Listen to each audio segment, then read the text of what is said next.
The Chennai shopping mall Shravana Sambaram KG sale Nakshi jewellery mela flat 50% of.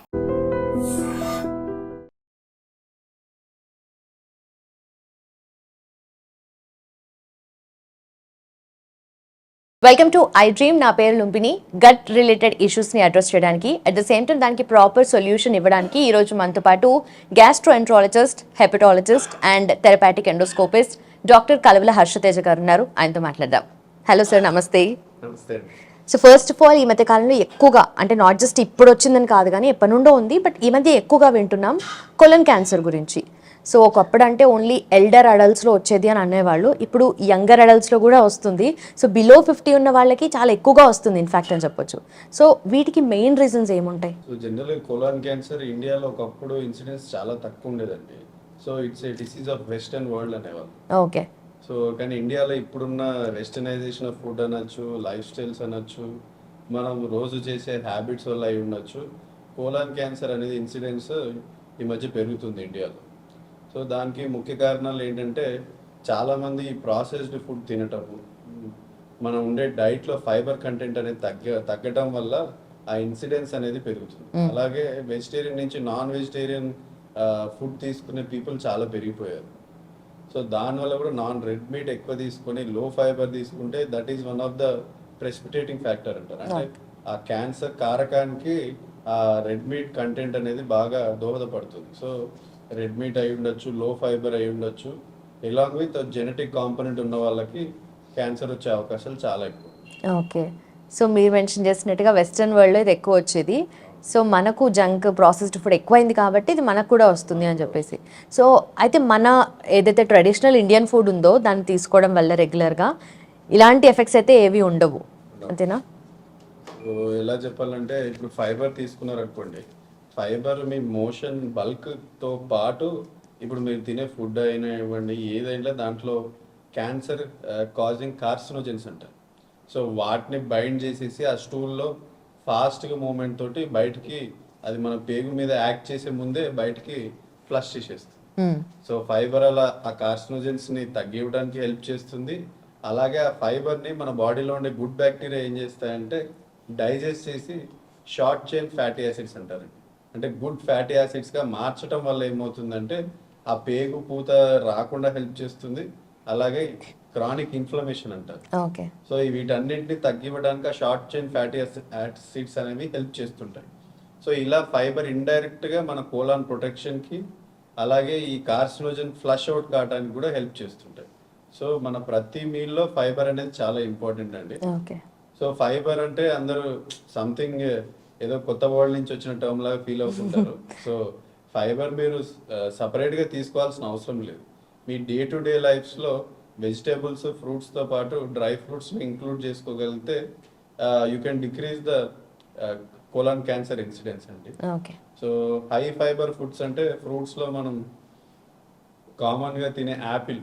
So Apple అనేది అందరూ ఇష్టపడుతూనే ఉంటారు. So రోజు ఒక యాపిల్, మధ్యాహ్నం పూట అయినా కానీ సాయంత్రం ఎప్పుడో ఒకసారి రోజు ఒక యాపిల్ మీ డైట్లో యాడ్ చేసుకుంటే దానివల్ల యాడ్ అయ్యే ఫైబర్ తోటి కొద్ది యాడిటివ్ ఎఫెక్ట్స్ ఉంటాయండి. సో అలాగే ఫైబర్ని ఇంకా తినాలి, నేను ఫ్రూట్స్ అలవాటు లేదు అన్నారు అనుకోండి, వెజిటేబుల్స్ అయినా తినచ్చు. బ్రోకోలీ లాంటివి, డ్రై ఫ్రూట్స్లో కూడా సరిపడా ఫైబర్ ఉంటుందండి. సో డ్రై ఫ్రూట్స్తో అడ్వాంటేజ్ అంటే మీరు చియా సీడ్స్ తీసుకున్న, ఫ్లాక్స్ సీడ్స్ తీసుకున్న, ఆల్మండ్స్ తీసుకున్న, దాంట్లో ఫైబర్తో పాటు ఒమేగా 3 ఫ్యాటీ యాసిడ్స్ అనేవి ఉంటాయి. సో ఒమేగా 3 ఫ్యాటీ యాసిడ్స్ అనేవి యాంటీ ఆక్సిడెంట్స్ అంటారు. అంటే అయ్యే వాపుని ఆపడానికి అవి దోహదపడుతుంటాయి. సో అది ఫ్యాటీ లివర్లో అయి ఉండొచ్చు, కోలాన్లో అయి ఉండొచ్చు. ఒమేగా 3 ఫ్యాటీ యాసిడ్స్ అనేవి మన బాడీకి చాలా ఇంపార్టెంట్ అండి. సో ఫైబర్ గాను ఇలాను పనిచేస్తుంటాయి. సో డ్రై ఫ్రూట్స్ నానబెట్టుకొని రాత్రి అంతా పరిగడుపున వాటిని chia seeds or flax seeds or almonds ఏదైనా కానీ తాగటము, తినడం, చేయటం బెటర్. సార్, మీరు ఆల్రెడీ మెన్షన్ చేసినట్టుగా ఫైబర్ అనేది ఏదో ఫారెన్ మెటీరియల్ లాగా చూస్తారు అంటే, కాకపోతే ఆల్రెడీ మన ఫుడ్లో, మన డైట్లో ఇంక్లూడెడ్ ఉంటుంది. ఫ్రూట్స్ కానీ, వెజిటేబుల్స్ కానీ, మీరు మెన్షన్ చేసినట్టుగా డ్రై ఫ్రూట్స్ కానీ.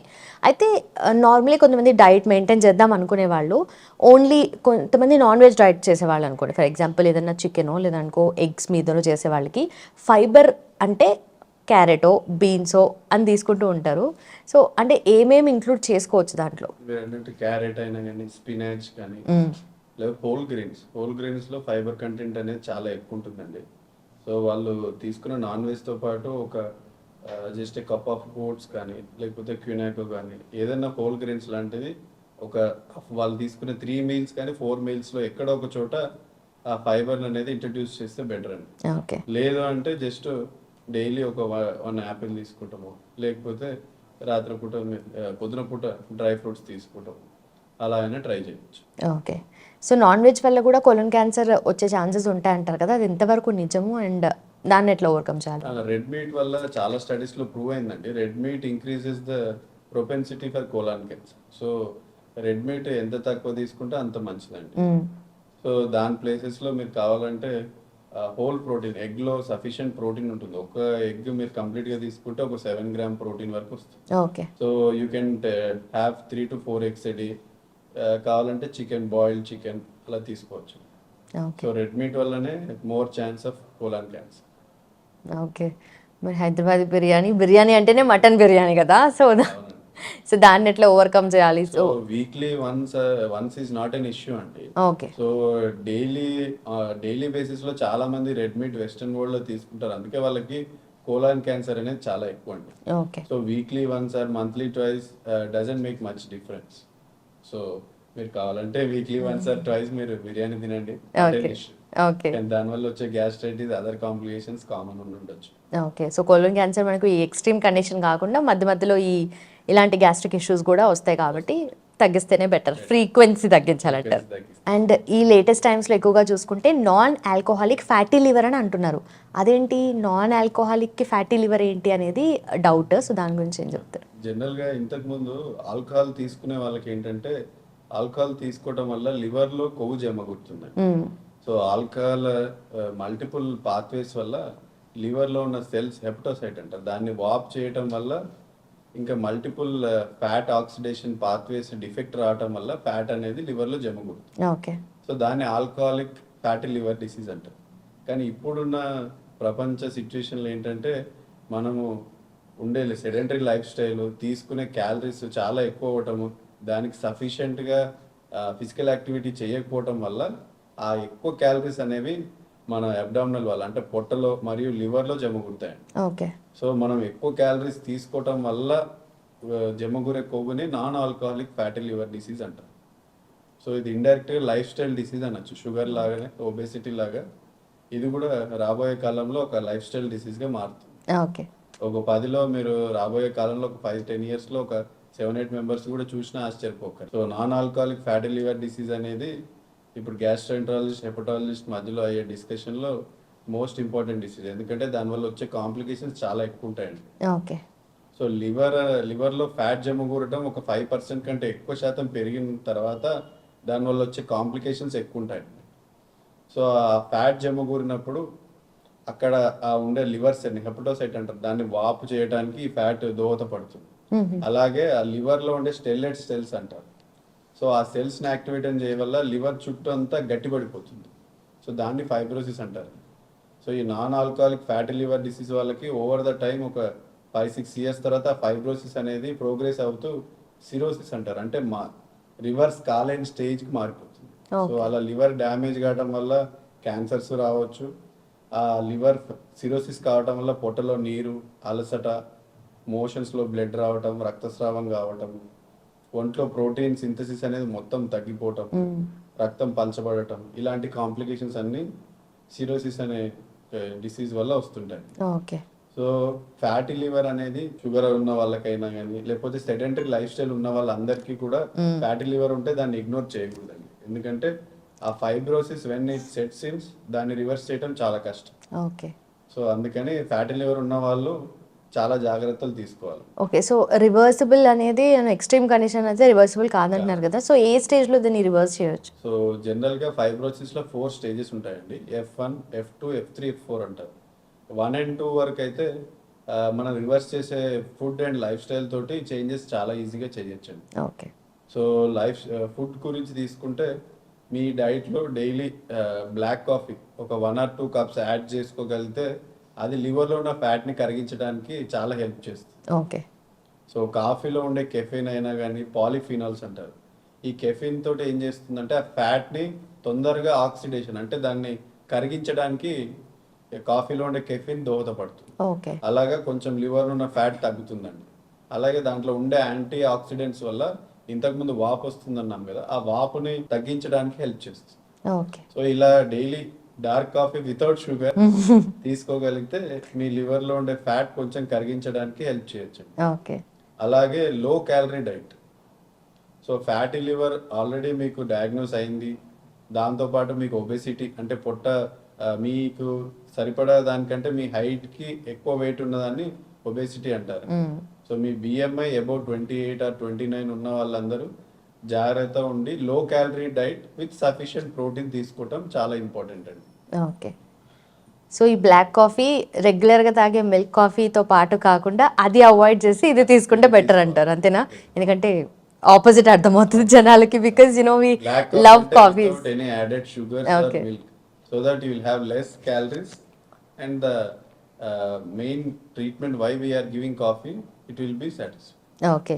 సో చాలామందికి అంటే పెద్దవాళ్ళలో అని కాదు కానీ యంగ్ ఏజ్లో ఉన్న వాళ్ళకు కూడా +30 ఉన్న వాళ్ళకు కూడా ఎక్కువగా పొట్ట రావడము, పొట్ట ఇన్ ద సెన్స్ అది చిన్నగా కూడా కాదు, అంటే ప్లేస్ ఆఫ్ ద స్టమక్ కూడా ఇంపార్టెంట్ కదా. సో ఆ టమ్మీ అనేది పెద్దగా అవ్వడము, దాన్ని ఏంటంటే ఇంకా ఎక్కువ అయిపోయింది కదా అని చెప్పేసి ఇంకా ఏమి చేయకుండా ఇగ్నోర్ చేసే వాళ్ళు కూడా ఉంటారు చాలామంది, ఎట్లాగో వచ్చేసింది కదా అని చెప్పేసి. అవునండి, ఇండియాలో బయట వెస్టర్న్ వరల్డ్ ఏంటంటే ఒబెసిటీ అంటే వాళ్ళకి ఫ్యాట్ అనేది అన్ని అవయవాల్లో అన్ని బాడీ ఆర్గన్స్ లో జమ్మగుడుతుంది. కానీ ఇండియాలో ఏంటంటే మన బిఎంఐ తక్కువ ఉండొచ్చు కానీ వాళ్ళు తీసుకునే క్యాలరీస్ ఎక్కువ అవడం వల్ల ఆ టమీలో డిపాజిట్ అవుతుంది. దాన్ని లీన్ నాష్ అంటారు. అంటే చూడటానికి బక్కగా ఉండొచ్చు, వెయిట్ నార్మల్ అనిపించచ్చు, కానీ వాళ్ళ బాడీ పర్సంటేజ్ ఉండే ఫ్యాట్ శాతం చాలా ఎక్కువ ఉంటుంది. సో దానివల్ల వచ్చే కాంప్లికేషన్స్ చాలా ఉంటాయి. Okay.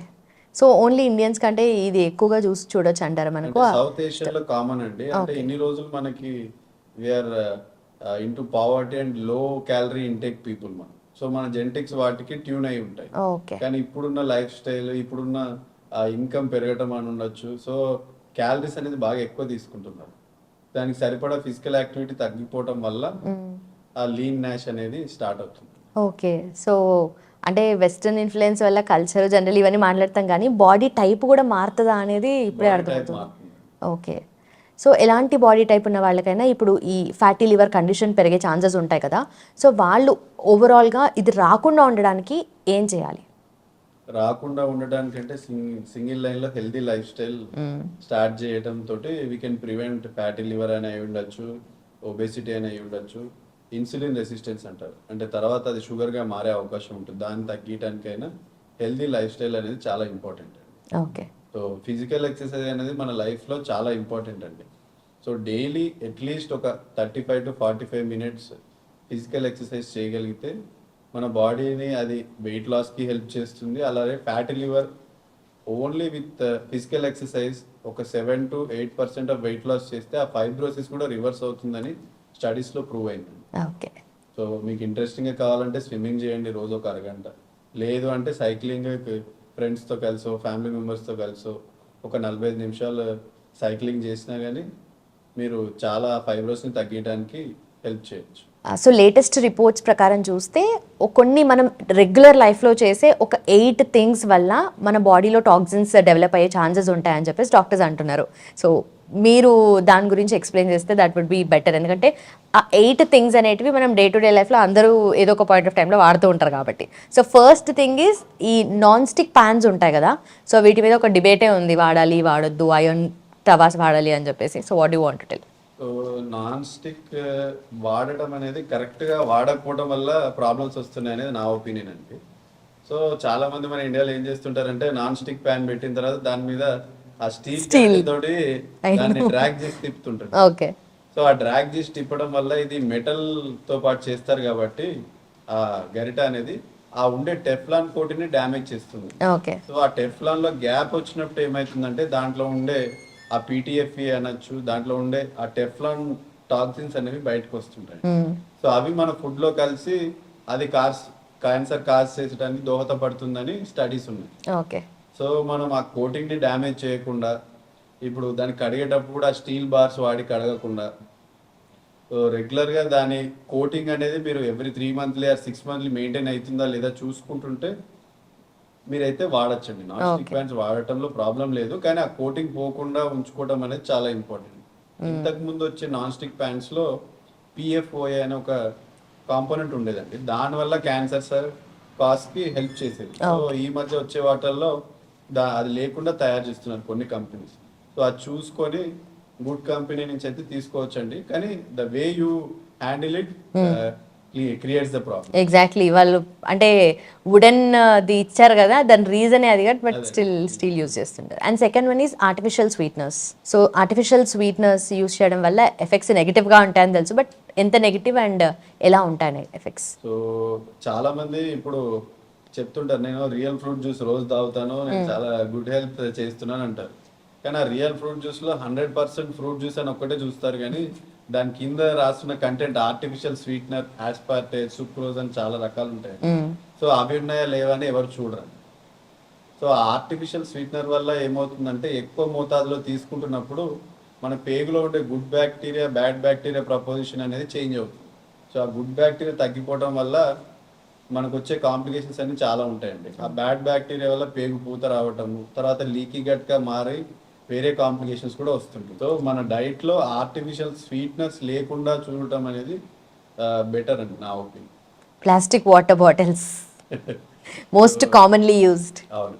So plastic water bottles అంటే దానివల్ల వచ్చే ప్రాబ్లమ్స్ ఏంటంటే, చాలా ఇండియాలో మన హ్యాబిట్ ఏంటంటే ఏదైనా వాడితే ఏమంటే పడేయరు. సో దాని మీద 1 time use or 2 times use అనేది రాసి ఉంటుంది. సో 1 టైం యూజ్ అనే దాన్ని మనం ఆ 1 టైం వాడకుండా దాన్ని మళ్ళీ కడిగి దాంట్లో మంచినీళ్ళు పోసుకొని చాలా మంది తాగుతుంటుంటారు. సో ఫస్ట్ టైం యూజ్ అప్పుడు ఏం ప్రాబ్లం ఉండదండి. So the second time when you use it ఏమవుతుందంటే ఆ ప్లాస్టిక్ లో క్రాక్స్ అనేవి వస్తుంటాయి. ఓకే. దాంట్లో ఉండే మైక్రో ప్లాస్టిక్ థింగ్స్ మన బాడీకి హార్మ్ఫుల్. సో వాటిని ఆ లీచ్ అంటారు, ప్లాస్టిక్ లీచ్. సో దాన్ని ఎండలో పెట్టడము, మీరు ఇప్పుడు కార్లో ఉన్నారు, ఆల్రెడీ వాటర్ తాగేశారు, నెక్స్ట్ డే మళ్ళీ దాన్ని కడిగి పెట్టుకుంటారు, పార్కింగ్ లో పెట్టేస్తారు. ఆ వేడికి ఆ ప్లాస్టిక్ అనేది లీచ్ అవుతుంది, అంటే కరిగి ఆ నీళ్ళలో కలుస్తుంది. ఓకే.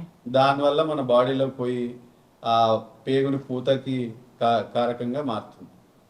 సో దాని మీద ఏది ఉందో అలా వాడటమే బెటర్ అండి. సో 1 టైం యూజ్ అంటే 1 టైమే వాడి దాన్ని క్రష్ చేసి పడేసేయండి.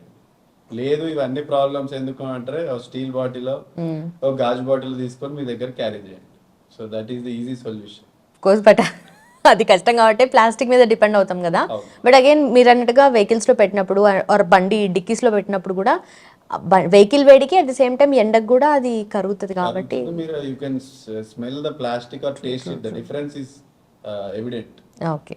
And the other one is ultra processed packaged food. Ultra processed package food అంటే వాటిని రిఫైన్డ్ కార్బోహైడ్రేట్స్ అంటారండి. అంటే దాంట్లో చాలా హై క్యాలరీ ఫుడ్ ఉంటుంది. సో మీరు ఒక్క పిజ్జా తిన్నా కానీ దాంతో వచ్చే క్యాలరీస్ చాలా ఎక్కువ అండి, మీరు ఒక glass of cup of rice తినేదానికంటే. సో ఈ ప్రాసెస్డ్ ఫుడ్ లో దాన్ని ప్రాసెస్ చేయడానికి, దాన్ని ఎక్కువ రోజులు నిల్వ ఉంచడం కోసం యాడ్ చేసే ప్రిజర్వేటివ్స్ వల్ల వచ్చే కాంప్లికేషన్స్ చాలా ఎక్కువ అండి. సో దాంట్లో ఉండే నైట్రేట్స్ అని యాడ్ చేస్తుంటారు ప్రిజర్వేటివ్స్. ఓకే. దానివల్ల పేగు పూతకి హెల్ప్ చేస్తుంటాయి. అవి లాంగ్ డ్యూరేషన్ తీసుకుంటే క్యాన్సర్ కూడా అయ్యే అవకాశాలు ఉంటాయి. Okay. So processed food avoid చేయడం చాలా better. So try to eat which is made instantly and fresh thing. Okay. ఇంకొకటి scented candles and air fresheners. Scented candles అంటే దాంట్లో ఉండే కాంపోజిషన్స్ వల్ల చాలా మందికి వాళ్ళ రెస్పిరేటరీ ట్రాక్ట్ అయి ఉండొచ్చు, వాటిని పీల్చినప్పుడు కూడా కొన్నిసార్లు పేగులోకి వెళ్ళే అవకాశాలు ఉంటాయి. వాటి వల్ల కూడా పేగు పూత కానీ లంగ్స్ లో కూడా ఇన్ఫ్లమేషన్ అంటారు. సో బ్రాంకైటిస్ అనే కండిషన్స్ కూడా చాలా కామన్ అండి. Okay. So try to avoid scented candles. Okay. అంటే చూడడానికి ఫ్యాన్సీగా ఉన్నాయో, స్మెల్ చేస్తే ఆ లగ్జరీ ఫీల్ కోసం చాలా మంది యూజ్ చేస్తూ ఉంటారు కదా. Yeah. And daily meet and preservatives. So meet ని ప్రిజర్వేటివ్స్ తో కలిపి తీసుకున్నప్పుడు ప్రాబ్లం ఏంటంటే, ఆ ప్రిజర్వేటివ్ ఇంతకుముందు మనం డిస్కస్ చేసినట్టు ప్రిజర్వేటివ్స్ లో ఉండే కాంపోనెంట్స్ తోటి పేగుపూత చాలా ఎక్కువ అవుతుందండి. అలాగే మీరు తీసుకునే ఈ రెడ్ మీట్ తోటి కూడా క్యాన్సర్ కి దోహదపడుతుంది. సో రెండు కలిసి ఒక యాడిటివ్ ఎఫెక్ట్ లాగా మన పెద్ద ప్రేగుని ఎఫెక్ట్ చేస్తుంటాయి. సో ఆ మధ్యలో హోటల్స్లో దొరికాయి ఈ ఫ్రోజన్ మీట్ అనేది ఎప్పుడు నుండో పెట్టున్నారు, కుళ్ళు కంపు ఇవన్నీ ఉన్నాయన్నమాట. ఇప్పుడు సరే స్మెల్ రాకపోయినా కూడా అది ఎక్కువ రోజులు ఫ్రిడ్జ్లో పెట్టి స్టోర్ చేసుకొని యూజ్ చేస్తున్నారు బయట హోటల్స్లో, రెస్టారెంట్స్లో. కానీ ఇంట్లో కూడా at the same time frozen meat మనము మార్కెట్కి వెళ్ళి కూడా తెచ్చుకుంటున్నాం కదా. సో ఇది బ్యాడ్ అని తెలుసు, but up to what extent? So జనరల్గా ఇండియాలో చాలా మంది మీట్ అయితే నార్మల్గా మటన్ షాప్ అక్కడికి వెళ్ళి తెచ్చుకుంటారు. సో మీరు తెచ్చుకున్న మటన్ని క్లీన్గా అప్పుడే క్లీన్ చేసుకొని వెంటనే కుక్ చేసుకొని తింటే ప్రాబ్లమ్స్ ఏమి ఉండవు.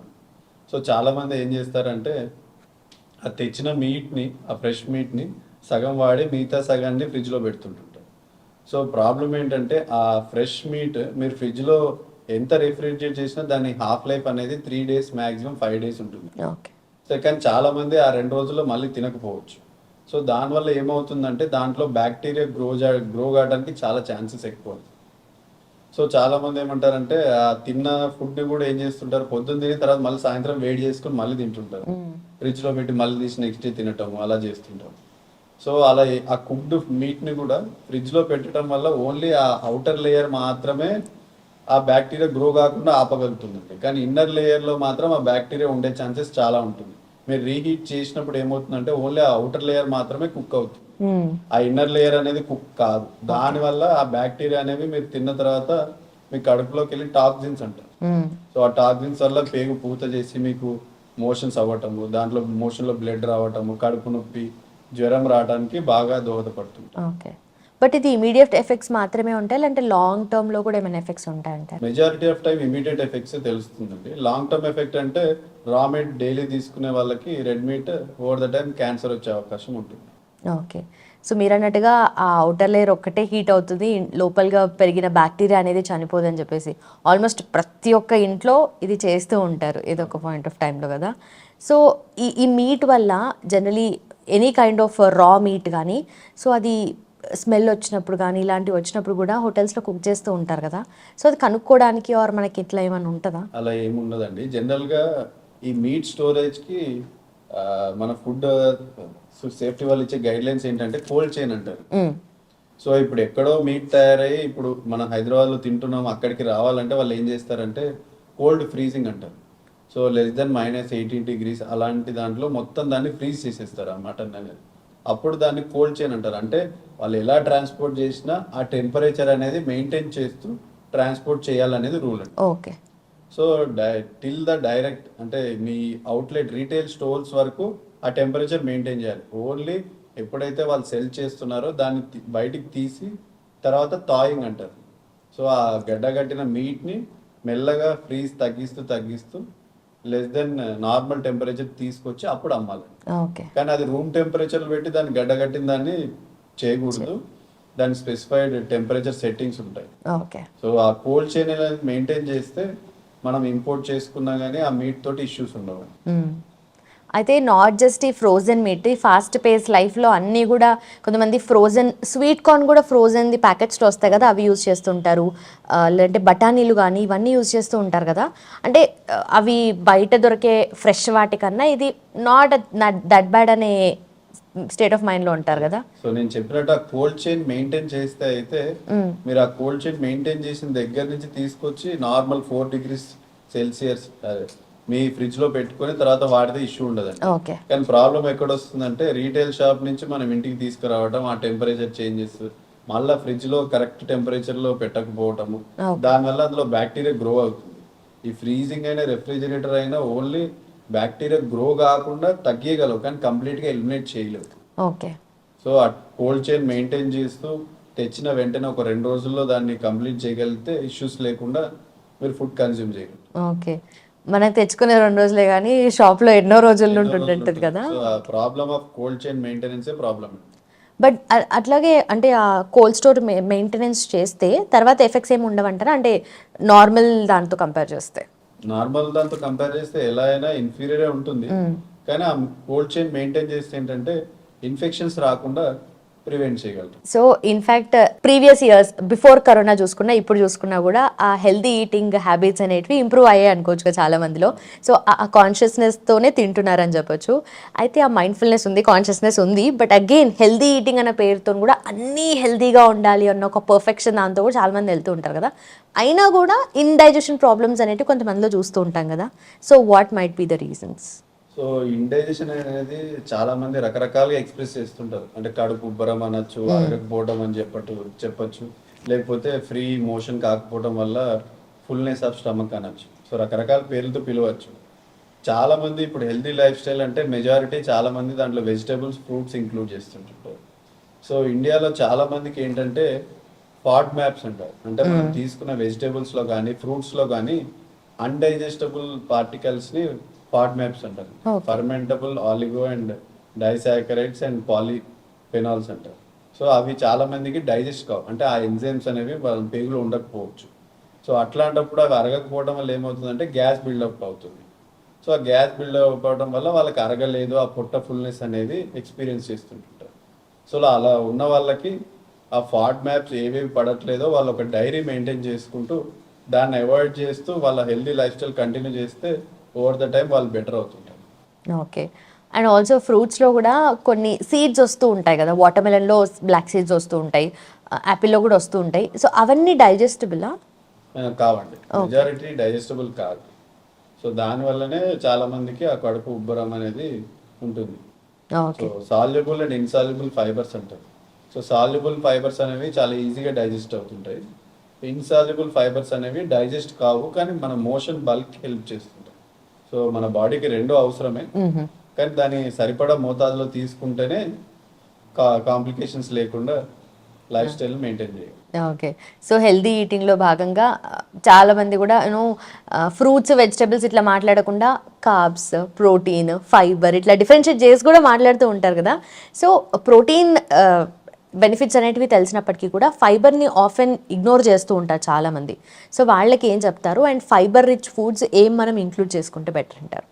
ఫైబర్ రిచ్ ఫ్రూట్స్ ఆల్రెడీ మనం డిస్కస్ చేసినట్టు రోజు ఒక యాపిల్ అనేది తీసుకోండి, లేకపోతే పపాయ తీసుకోండి, లేకపోతే మీకు అంత ఇంట్రెస్ట్ లేదంటే జస్ట్ ఒక డ్రై ఫ్రూట్స్ డబ్బా పక్కన పెట్టుకోండి. మధ్యాహ్నం పూటనో ఈవినింగ్ టైము స్నాక్ లాగా ఒక 7-8 ఆల్మండ్స్, వాల్నట్స్ తీసుకోవటము, లేకపోతే ఖర్జూరం తినటము, అంజీరా లాంటివి తినటము, ఇట్లాంటివి దాంతోపాటు సఫిషియంట్ ప్రోటీన్ వస్తుంది, ఫైబర్ కంటెంట్ కూడా ఉంటుంది. సో ఇలా మీరు ఫైబర్ని డైట్లో ఇంక్లూడ్ చేసుకోవచ్చు. సో ఎక్స్ట్రాడినరీ మీల్ ప్యాకేజ్ ఏం అవసరం లేదు. ఓకే. సో మీ నార్మల్ లైఫ్ స్టైల్తో పాటు ఒక సైడ్ డిష్ లాగానో ఏదో పెట్టుకొని middle time 11 o'clock, evening 6 o'clock అలా తీసుకోవచ్చు. ఓకే. సో మీ దగ్గరకు వచ్చే పేషెంట్స్ ఎవరైనా కంప్లైంట్ చేస్తారా హెల్దీ ఈటింగే చేస్తున్నాం బట్ స్టిల్ మాకు ఈ ఇష్యూస్ ఉన్నాయని చెప్పి? సో చాలా మంది వెజిటేరియన్స్లో నేను ఇది కామన్ కంప్లైంట్గా చూశాను. నేను రోజు వెజిటబుల్స్ తింటున్నాను, ఫ్రూట్స్ తింటాను, బయట ఎక్కువ ఏం కన్జ్యూమ్ చేయను, కానీ నాకు అరగట్లేదు, కడుపు ఉబ్బరంగా ఉంటుంది. సో ఈ ఫాడ్ మ్యాప్స్ ఒకటి, gluten intolerance and lactose intolerance, ఈ మూడిటి వల్లనే చాలా మందికి ఆ ఉబ్బరం అనేది ఎక్స్పీరియన్స్ చేస్తుంటారు. సో ఇండియాలో పాలు అరగకపోవడం చాలా మందికి కామన్. సో లాక్టోజ్ ఇంటాలరెన్స్ అంటారు. సో దాన్ని మనం గుర్తించి మిల్క్ ప్రోడక్ట్స్ని అవాయిడ్ చేయటము, అలాగే గ్లూటెన్ ప్రోడక్ట్స్ని చూస్తుండాలి. ఇప్పుడు మనం చూసే ప్రాసెస్డ్ ఫుడ్ చాలా వాటిల్లో గ్లూటెన్ కంటెంట్ ఉంటుందండి. సో వాళ్ళు ఏమంటారంటే నేను చపాతీ రోజేం తినను అయినా కానీ ఉబ్బరం ఉందండి, కానీ వాళ్ళు తినే క్యాండీలో కావచ్చు, గమ్స్లో కానీ వాళ్ళు తినే ఏదైనా అల్ట్రా ప్రాసెస్డ్ ఫుడ్లో గ్లూటెన్ కంటెంట్ ఉంటుందండి. సో ఆ గ్లూటెన్ పడని వాళ్ళు కూడా ఉంటారు. సో అవి గుర్తించి మనం అవాయిడ్ చేయగలిగితే వాళ్ళకి కాంప్లికేషన్స్ రాకుండా మనం కాపాడుకోవాలి. ఓకే. సో డైజెషన్ అనేది మెన్లో విమెన్లో ఈక్వల్గానే అవుతుంది కదా? ఈక్వల్గానే అవుతుంది. బట్ అగైన్ విమెన్లో చూసుకుంటే కొన్ని హార్మోనల్ ఇంబ్యాలెన్సెస్ ఉంటాయి కదా. సో దానివల్ల డైజెషన్ ఏమన్నా ఆ పాయింట్ ఆఫ్ టైంలో ఎఫెక్ట్ అవుతుంది? జనరల్గా ప్రోజెస్టిరాన్ అనే హార్మోన్ ఫీమేల్స్లో ఎక్కువ ఉంటుందండి. సో ఆ ప్రోజెస్టిరాన్ వల్ల ఏమవుతుందంటే అవి పీక్లో ఉన్నప్పుడు మెన్స్ట్రల్ సైకిల్లో దానివల్ల పేగు కదలిక అనేది తక్కువ అవుతుంది. అలాగే ఈస్ట్రోజన్ ప్రొజెస్టరాన్ వల్ల గట్ బ్రెయిన్ యాక్సిస్ ఇంటరాక్షన్తో కూడా ఎసిడిటీ, గ్యాస్ట్రైటిస్ అనేది ఫీమేల్స్లో మనం చూస్తుంటాం. ఓకే. సో ఈ గట్ బ్రెయిన్ యాక్సిస్ అని చెప్పారు కదా, ఈ మధ్య ఎక్కువగా చాలా మంది ఫ్యాన్సీ టర్మ్స్ లాగా కూడా వాడుతూ ఉంటారు కదా. సో ఈ గట్ బ్రెయిన్ యాక్సిస్ అనేది ఏంటి? గట్ ఏది చెప్తే బ్రెయిన్ అది వింటుందా, లేదంటే బ్రెయిన్ ఏది చెప్తే గట్ అది వింటుందా? So it is a 2-way cycle అండి. కానీ మెజారిటీ మన గట్టే బ్రెయిన్ కి ఇన్పుట్ అనేది ఇస్తుంది. ఓకే. సో గట్లో it has an inbuilt nervous system, అంటే దానికి అది పని చేసుకోగల న్యూరాన్స్ తనకే ఉంటాయి. సో మన నర్వస్ సిస్టమ్ హెల్ప్ తోటి అదొక కోఆర్డినేషన్ తోటి వర్క్ చేయడానికి మన బాడీని హెల్ప్ చేస్తుంది. ఓకే. సో మన got it signals the brain. ఇప్పుడు మీరు ఒక జంక్ ఫుడ్ ఒక 6 months తీసుకున్నారనుకోండి, అక్కడ ఉండే బ్యాక్టీరియా చేంజ్ అవుతుంటాయి. ఆ బ్యాక్టీరియా నుంచి వచ్చే మెటబాలైట్స్ అంటారు, అంటే ఆ బ్యాక్టీరియా తయారు చేసే కెమికల్స్ మన న్యూరాన్స్ని స్టిమ్యులేట్ చేస్తూ మన బాడీలో ఎక్స్ప్రెషన్స్ చేంజ్ అవుతుంది. ఓకే. సో బాగా జంక్ ఫుడ్ తిన్న తర్వాతను అలవాటు ఉన్న వాళ్ళకి మైల్డ్ డిప్రెషన్ ఉండటము, వాళ్ళు బాగా డల్ ఉండటము, ఇది మీరు కామన్గా చూస్తుంటారు. సో గట్ బ్రెయిన్ యాక్సిస్ అంటే మన గట్ మన బ్రెయిన్తో ఇంటరాక్ట్ అయ్యి వచ్చే చేంజెస్ని gut brain axis. Okay. So గట్కి సపరేట్గా ఒక సిస్టమ్ ఉంటుంది కాబట్టి చాలామంది ఎవరైనా బ్రెయిన్ డెడ్ అయిన వాళ్ళు కూడా డైజెషన్ జరుగుతుంది. సో మన బాడీలో హార్ట్, లంగ్స్, ఈ పేగు అనేవి అవన్నీ ఆటోనామిక్ అండి, అవి వాటంతటా అవి పనిచేయగలవు. Okay, done sir, thank you so much. One life lesson what medicine has taught you. Whatever you can do without expecting.